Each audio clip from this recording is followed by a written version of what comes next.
Good morning. Hi. You can tell by the accent, I'm not from around here.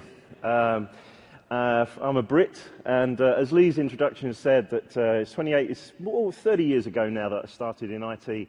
I was 2 years old at the time.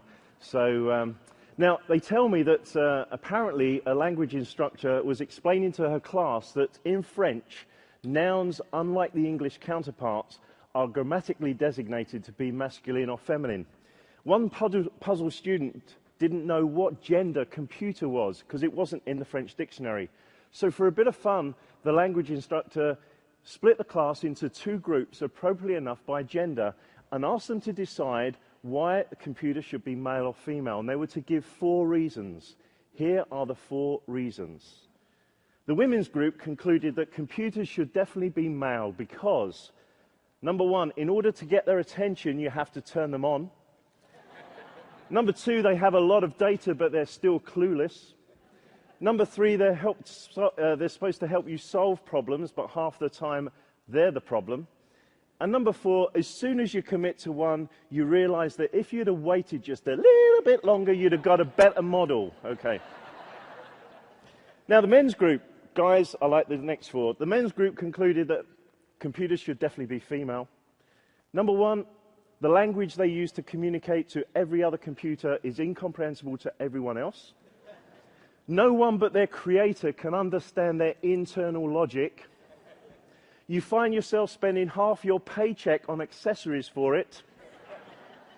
And even the smallest mistakes are stored in long-term memory for possible later retrieval. You know, this talk is about whether we are surviving or whether we are thriving in our profession. And I hope at the end of this talk you will go out of these doors, get a cup of coffee, and you will be challenged on maybe 1 or 2 of the aspects that I'm going to talk about. Now, when we talk of surviving, what comes to mind? You see, is it surviving a famine? Is it surviving a financial debt? Is it surviving a war? Is it surviving in the sort of the animal kingdom, the sort of circle of life? Or is it surviving an operation? You see, the word survive tends to be mostly negative.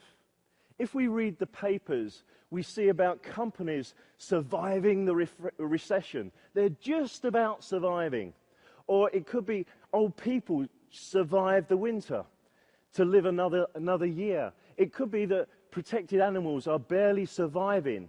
They're a protected species. And if you look at the definition of survive says this: to remain alive or in existence, to carry on despite hardship, trauma, to persevere. And when I looked at that definition, I thought, I wonder if many people here are just like that in testing. We are just surviving. Is this what we're doing in our organizations to remain alive in testing?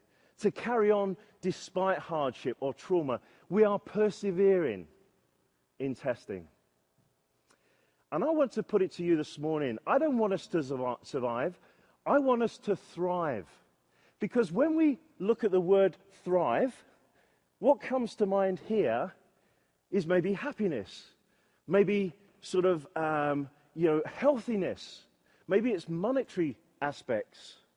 Or maybe it's like Lewis Hamilton. Lewis Hamilton this year in the Formula One decided to come away from McLaren and join Mercedes. Why? Because he wanted a challenge. You see, in the Formula One business, McLaren was a good car, Mercedes wasn't. And he wanted to have a challenge, so he moved into the Mercedes area. And do you know Mercedes' car is much better than McLaren's, this Formula One? Much better. It's not the fastest car by any means. Red Bull's the fastest, I believe, according to my son. Or what about Anne Hathaway? What a fantastic performance. How many saw Les Mis? Yeah? What a fantastic performance she had. And she stormed the Oscars. She stormed the BAFTAs.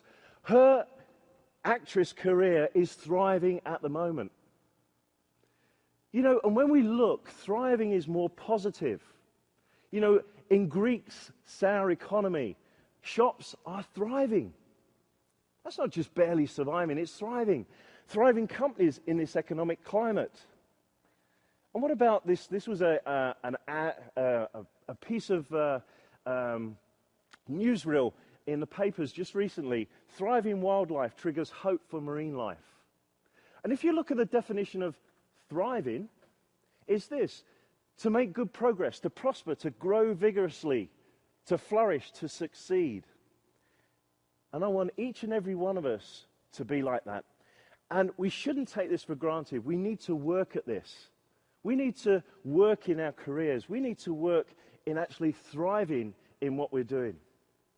I wonder how many people here can remember when they first started testing, and there was a passion and ignite, and yet you're just a little bored, and you're barely surviving.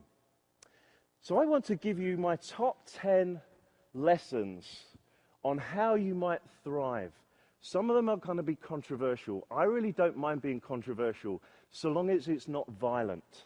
Okay. So this is my first one.